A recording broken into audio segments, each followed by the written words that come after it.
Il y eut un soir et il y eut un matin. Donc on est le lendemain de la veille.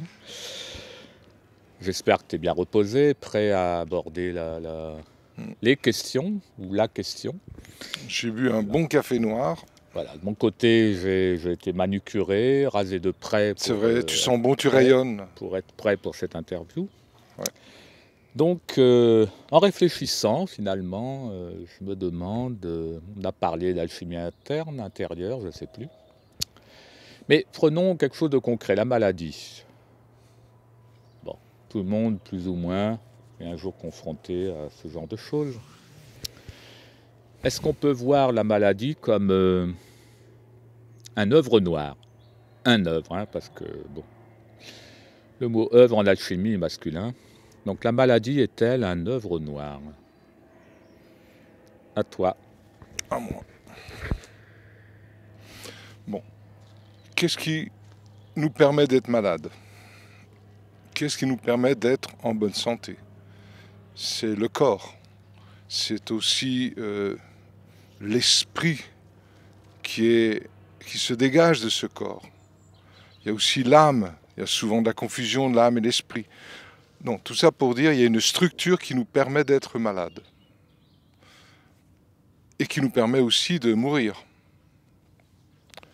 C'est curieux, en numérologie, par exemple, malade vaut 36. M-A-L-A-D-E. Donc, le mot malade, allons-y avec une petite numérologie à la française. Le mot mal, par exemple, c'est 26. M-A-L. 26, c'est aussi en hébreu, Yod-Hé-Vavé, la valeur de Dieu, de l'innommable. Voilà. En français, nous avons aussi malade, nous donne 36. La valeur 36, je l'ai noté là, c'est aussi la même valeur que le mot malade, bien sûr, que le mot décès. C'est la même valeur que le mot vie. Vie vaut 36. Tao, le Tao Te Ching, le Tao, 36 en français. Le mot dire, exprimer, dire, 36. Alors, bon, ça vaut ce que ça vaut. Je sais que ça fait très spéculation. Mais la spéculation, spéculum, c'est miroir, c'est l'au-delà. Qu'est-ce que l'au-delà? L'âme. Qu'est-ce que l'ici-bas? Le corps. Qu'est-ce qu'il y a entre l'âme et le corps? L'esprit. On pourrait imaginer qu'au départ, au moment de la chute dans l'espace-temps, eh bien, il y a une structure originelle, qu'on dira septuple, si on étudie un peu, qui a chuté. Et comme nous n'avons pas accompli la mission de retrouver l'origine, qu'on a temporisé, on a ralenti les choses avec de l'espace-temps, on a créé l'âme. L'âme provient d'un échec. Un échec entre l'esprit et le corps. Du coup, le corps, il ramasse toutes ces incomplétudes spirituelles. Et ce corps porte en lui les stigmates de nos comportements dans un monde qui n'est pas le nôtre. Le Christ dit « Mon royaume n'est pas de ce monde ». Il n'est pas plus de ce monde que du monde de l'au-delà, soi-disant spirituel, qui est faux. L'au-delà, c'est le monde de l'âme. C'est le monde d'une pseudo-guérison. Donc il faut passer par là, mais ce n'est pas le but. Le but, c'est l'esprit. L'esprit qui va renouveler l'âme et le corps. Et tant que ce renouvellement ne s'est pas mis en mouvement, eh bien, il y a la maladie. La maladie est là pour nous montrer qu'il va falloir désamorcer toutes les illusions spirituelles, c'est-à-dire contenues dans l'âme, dans la septuple âme, et il va falloir dégonfler cela. Et tant que ce n'est pas dégonflé, le corps supporte ce mensonge de l'au-delà, ce mensonge divin, ce mensonge spirituel. Et heureusement qu'il y a la mort pour pouvoir reprendre les choses d'une manière différente chaque fois. On peut parler de la roue des réincarnations. Mais à un moment donné, toutes ces choses-là doivent s'effondrer. Dans quoi? Dans notre véritable aspect spirituel. Tant qu'il n'y a pas ça, Dieu merci, il y a la maladie. Dieu merci, c'est lui. Et à un moment donné, la compréhension gnostique, la compréhension radicale de cette triple structure septuple, 7 esprits, 7 âmes, 7 corps. Il y a un noyau qui tient tout cela et c'est un chaos alchimique qui va renouveler, qui va réimpulser le monde spirituel, qui va se faire confondre la maladie et la guérison, c'est-à-dire l'ici-bas et l'au-delà. Et c'est ce mariage de l'âme et du corps, qu'on appelle aussi les noces chimiques, qui va nous permettre de retrouver le plan originel, spirituel, qui va absorber l'âme septuple et le corps septuple. L'âme et le corps, 7 et 7, ça fait 14. C'est exactement les 14 stations du Christ qui nous mènent au Golgotha, la montagne du crâne, c'est-à-dire la compréhension de la dualité, la croix, le yin et le yang. Et c'est ainsi qu'on pourra désamorcer en quelque sorte tout le caca spirituel, les soi-disant guérisons, qui ne font qu'engendrer des maladies. Ce sont ces pseudo-guérisons qui créent les maladies. Ça peut être toute l'erreur quand on projette sur la spiritualité, l'alchimie, plein de choses. À un moment donné, il y a l'idée de retrouver cet aspect septuple spirituel que Paracelse s'appelle le microcosme. Le microcosme, c'est le Christ. Le Christ qui va mêler Lucifer et Ahriman, la lumière et la ténèbre, la guérison et la maladie. Donc la maladie, en fait, elle a un sens extrêmement positif qui nous oblige à prendre conscience que tout notre au-delà, soi-disant spirituel, est la source des maladies. La source des maladies, ce sont les pseudo-guérisons qu'on nous propose. Donc il y aurait à revoir toute notre médecine en fonction d'une philosophie gnostique interne. Là, ça remet en question toutes les démarches thérapeutiques et donc tous les médicaments, toutes ces choses-là. Il faut renouveler tout cela. La médecine est noble, mais encore faut-il qu'elle soit associée à une philosophie, à un enseignement de première main.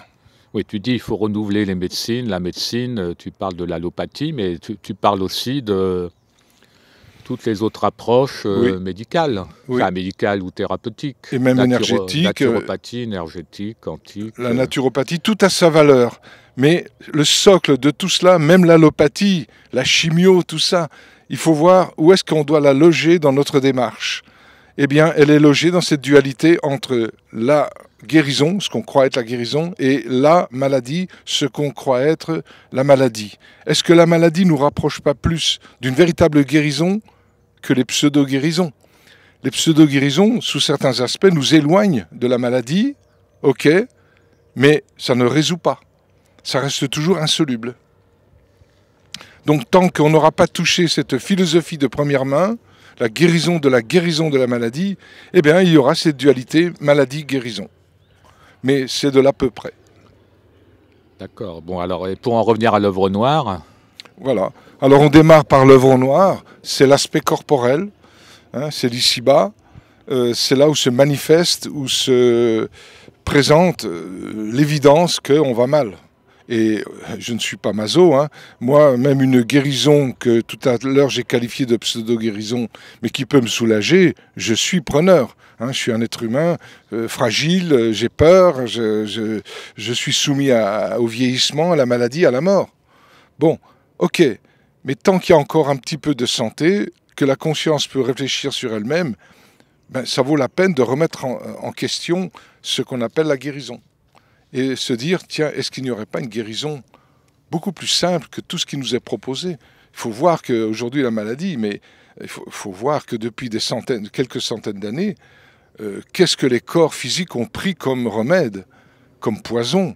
Donc, il y a toutes sortes de maladies qui se manifestent maintenant, mais est-ce que ça ne fait pas suite de certaines médications? Oui, donc, on peut dire que, si je t'ai bien compris, ça c'est autre chose. Donc, on ne peut pas dire que la maladie, c'est l'œuvre noire d'un processus. C'est le départ, il faut passer par l'œuvre noire, et l'œuvre noire va nous permettre déjà de s'incarner dans cette vie. Si on ne s'incarne pas, on peut spéculer tant qu'on veut. Voilà. Donc l'œuvre au noir, c'est nous ramener dans ce que nous sommes, au moins corporellement. Accepter que ce corps fait partie du corps de la nature, de ce monde spatio-temporel. En résumé, accepter son père et sa mère. C'est une façon de dire, j'accepte tous les passés, tous les avenirs qui me sont proposés dans un monde qui a chuté dans l'espace-temps. Donc dans un premier temps, l'œuvre au noir, c'est mettre sur la table d'où l'on vient. Voilà. L'œuvre au blanc, c'est où l'on va. Et l'œuvre au rouge, c'est qui nous sommes. Pour se permettre de savoir d'où l'on vient et savoir d'où l'on va. Donc il y a quelque chose qui est entre les deux, comme le fond d'une vallée entre deux montagnes. Bon, mais... Ça ne répond pas à ta question? Si, mais après on peut se demander concrètement comment tu fais face à une maladie en ayant cet aspect de guérison dite gnostique, par exemple. On ne sait pas, on t'annonce... Oui. Monsieur Céron, vous avez telle maladie. Vous avez la rate qui se dilate.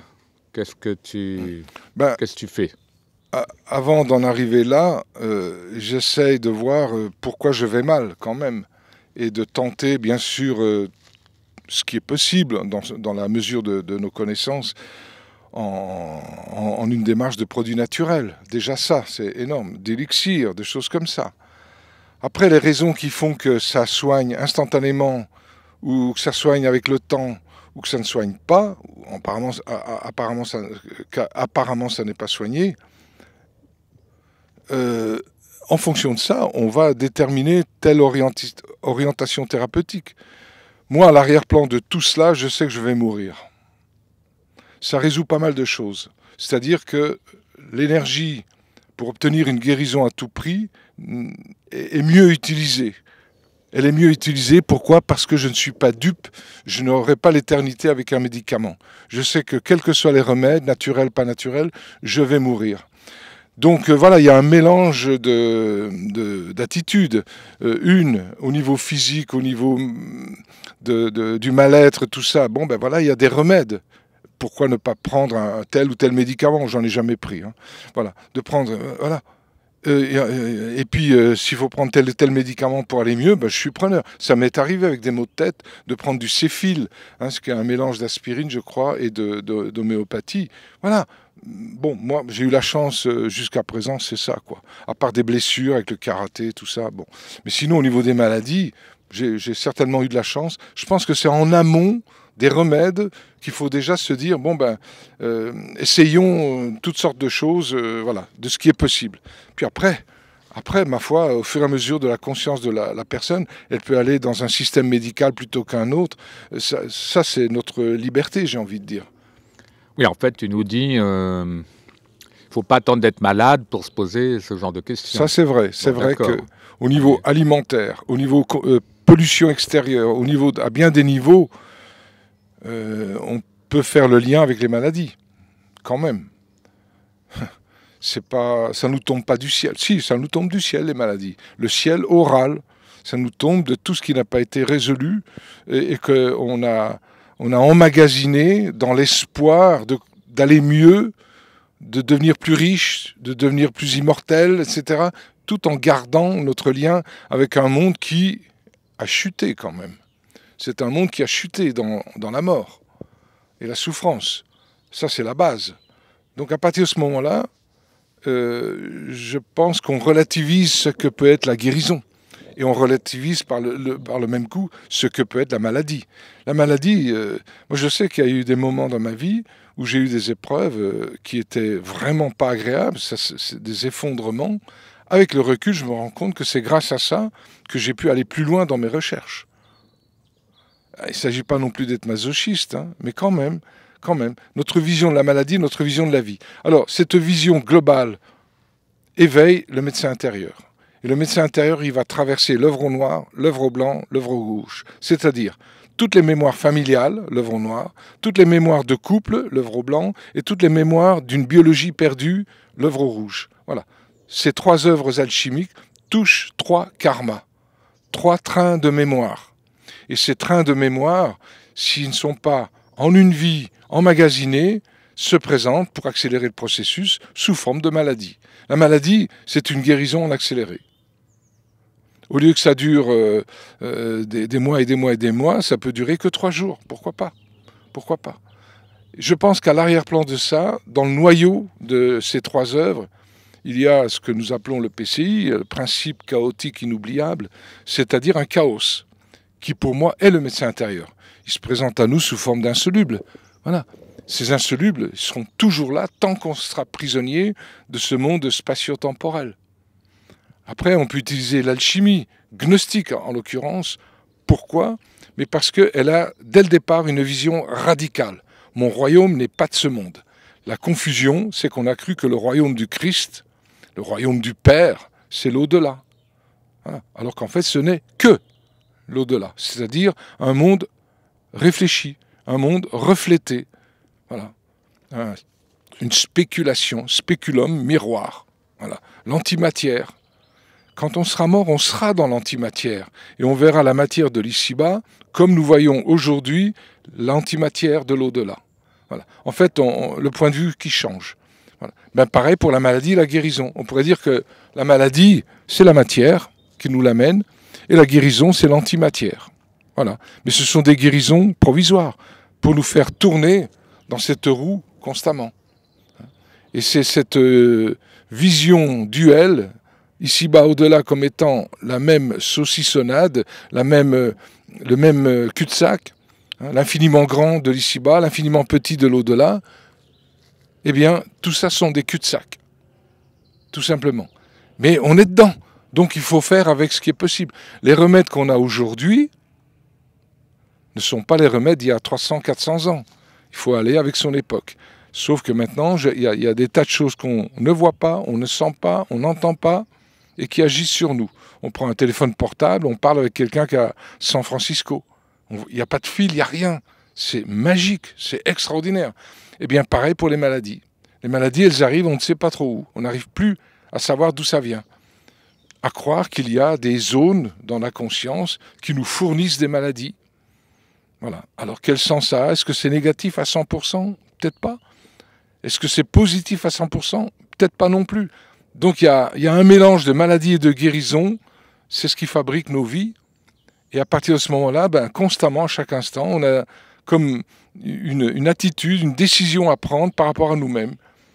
Mais pour moi, la base du bon cheminement alchimique, c'est prendre conscience qu'on va mourir.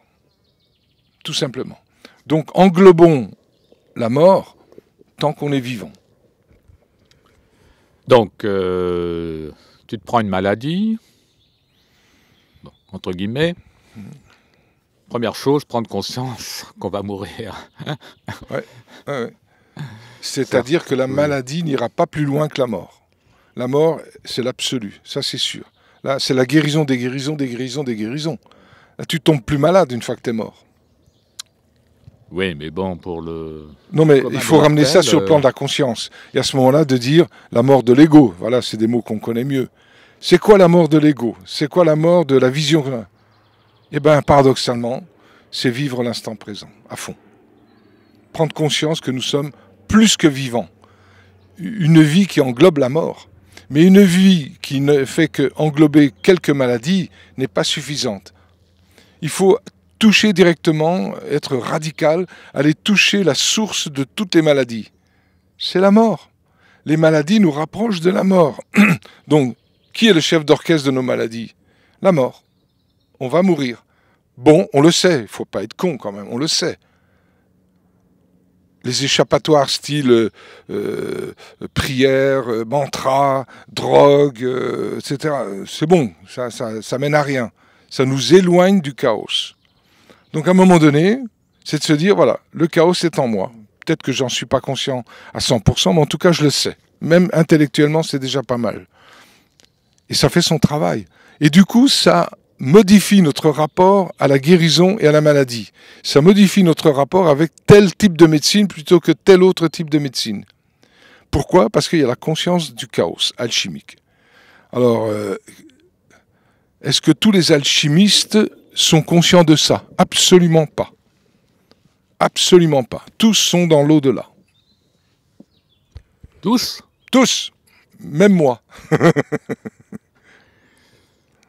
Non, non, mais je plaisante, pas tant que ça en fait. Non, non, tous sont dans la lumière. Si jamais ils rient de ce que je dis, ça veut dire qu'ils ne le sont pas. Mais s'ils essayent de défendre leur point de vue, ils prouvent par là qu'ils sont dans l'au-delà. Je ne suis pas au-dessus, hein. Simplement, il y a une telle souffrance, une telle injustice au plus profond du noyau de l'être humain qu'il faut aller au-delà des discours, remettre en question à 100%. De la même manière que la mort va complètement nous remettre en question par rapport à nos spéculations sur la vie.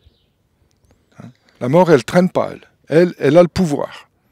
Et son armée, c'est les pathologies. L'armée, les fantassins de la mort, ce sont nos maladies, qui nous amènent toutes vers l'empereur suprême, l'être oral, Dieu.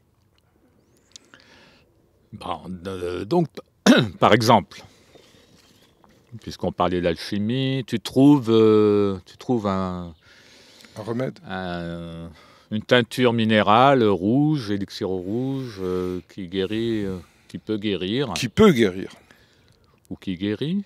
Ou qui guérit, bien sûr. Donc, des pathologies comme le cancer, etc. Oui. T'es contre? Ah non, non, non. Moi, je suis pour toutes les médecines, même l'allopathie. Ça dépend de la conscience de la personne. Moi, je travaille plutôt, si tu veux, à partager. Oui, oui, bon, d'accord. Voilà. Mais mettons que tu as pris cette médecine alchimique, tu es guéri de ta pathologie, mais en fait, tu n'es pas guéri. C'est ça que tu veux nous dire.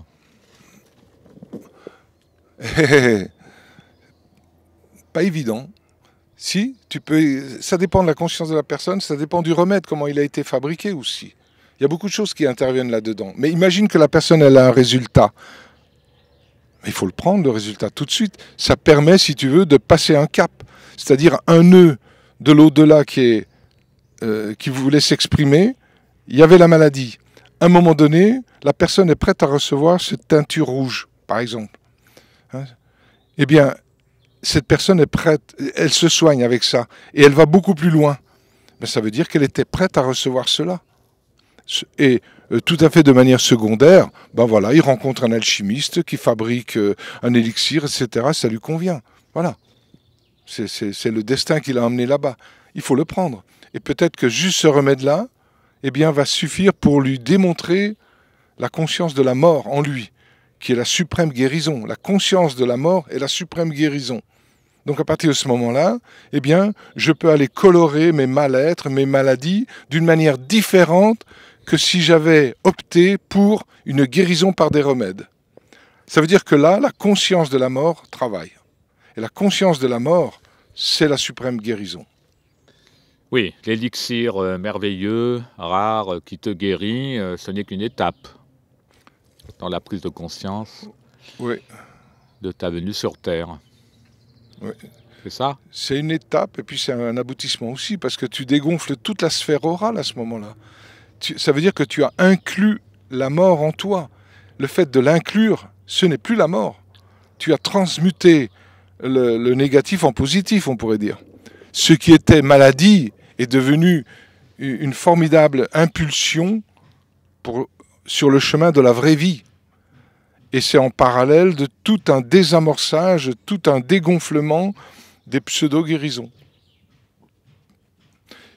qui ont été comme la canne qui nous permet, quand on a été blessé, de marcher pendant un certain temps. Puis à un moment donné, on peut jeter la canne. On jette ce qui nous a aidés jusque-là. Parce que c'est intégré, c'est pas jeté extérieurement. Oui, donc tu peux résumer en 30 secondes tout ce que tu viens de dire? J'ai toujours eu de mal avec ça, moi.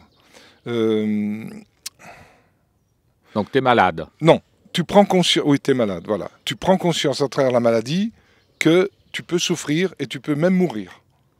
C'est énorme. Donc la maladie nous amène, si tu veux, c'est gravir la montagne pour arriver au sommet, ou alors le volcan, pour aller tout au fond, pour aller chercher quelque chose qui maîtrise toute ta vie, c'est-à-dire la mort. toute ma vie, depuis ma naissance et même avant, est dictée par naître, monter, briller, descendre, mourir. Voilà. C'est une loi pour tous les règnes de la nature. Les dieux, pareil. Naissance, monter, briller, descendre, mourir. Et ça continue dans l'au-delà et ça revient, etc. Voilà. Quand on prend conscience de cela, on a une toute autre attitude vis-à-vis de cette vie qu'on sait provisoire. Que quoi qu'il arrive, il y aura de la jouissance et de la frustration. Terrible. Ça, on le sait. Après, de le vivre en conscience, ma foi, heureusement qu'il y a la souffrance et la maladie, qui va accélérer les processus. Je ne suis pas maso, je déteste la maladie, bien évidemment. Je déteste ce monde qui tue les enfants. Je déteste. Fondamentalement, je le déteste. Et c'est le meilleur moyen pour comprendre le noyau de ce monde. Naître, monter, briller, descendre, mourir. Waouh! Tu vois ta mère dans un cercueil, ton père dans un cercueil, un ami. Ouais, j'ai accompagné quelques personnes. Bon, tu comprends pas. Tu comprends pas. C'est tout. Voilà. Donc c'est un chaos. Et c'est ce chaos que la maladie, l'œuvre noire, nous permet d'aller chercher.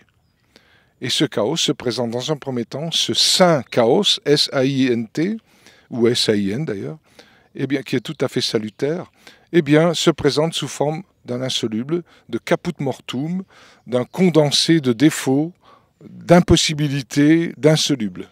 Voilà, c'est ça. Donc, à partir de ce moment-là, il y a beaucoup d'énergie qu'on récupère. Pour faire quoi? Pour aller à l'œuvre blanc. L'œuvre blanc, c'est démasquer tout notre aspect psychique. Qu'on devienne clair, blanc. Voilà. Hein, qu'on devienne clair. Mais ça ne peut pas avoir lieu s'il n'y a pas eu l'œuvre noire avant. C'est-à-dire dégager un insoluble. Comme c'est la généalogie, la famille, eh bien, dans notre famille, où sont les secrets de famille? Où sont les mensonges? Où sont ce dont on a souffert? Voilà. C'est la base. Et derrière ces épreuves, prendre conscience qu'on est tous, sans exception, même un viol, on a eu le meilleur papa du monde et la meilleure maman du monde. Au niveau du noyau, c'est de l'amour. Après tout le reste, chacun fait ce qu'il peut. Le violeur, voilà. À un moment donné, c'est prendre conscience que chaque être humain qui est venu sur cette terre vient d'une fécondation, et la fécondation entre le noyau féminin et le noyau masculin, entre le spermatozoïde et l'ovule, c'est de l'amour à l'état pur s'il y a fécondation. Un être humain, nous sommes tous, sans exception, des fils et des filles de l'amour. Voilà. Après, l'emballage qui est autour de l'amour, alors là, c'est la catastrophe.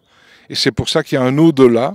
L'au-delà, le monde de l'âme, le monde psychique, est là pour temporiser, et avec des maladies, est là pour temporiser cette souffrance, cette lourdeur, ce karma d'une lourdeur incroyable.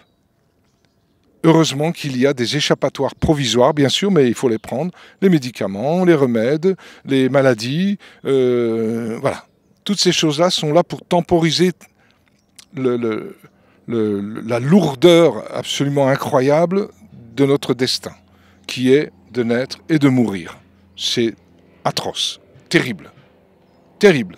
Tant qu'on n'a pas pris conscience de ça, on chemine, on écrit des livres, on fait des stages, ce que je fais aussi d'ailleurs, etc., etc. Et en fait, on temporise, jusqu'au moment où on tombe sur un enseignement qui tient la route, un enseignement qui a des bases, et c'est un enseignement de première main. Et là, pour le moment, eh bien, on peut dire que c'est la démarche des gnostiques qui nous permet de renouveler toutes ces démarches spirituelles, alchimie comprise.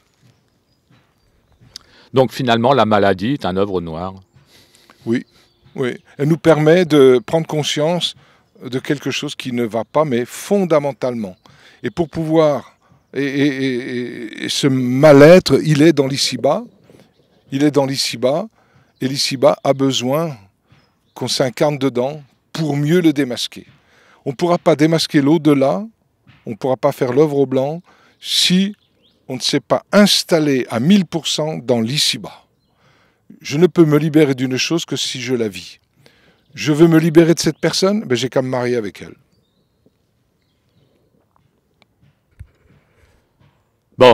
Bon, c'est très séronien, très radical. Oui, on n'a pas le temps pour autre chose. Oui. Bon, on en reste là On en reste là, monsieur Fleury. pour cette maladie œuvre noire. D'accord.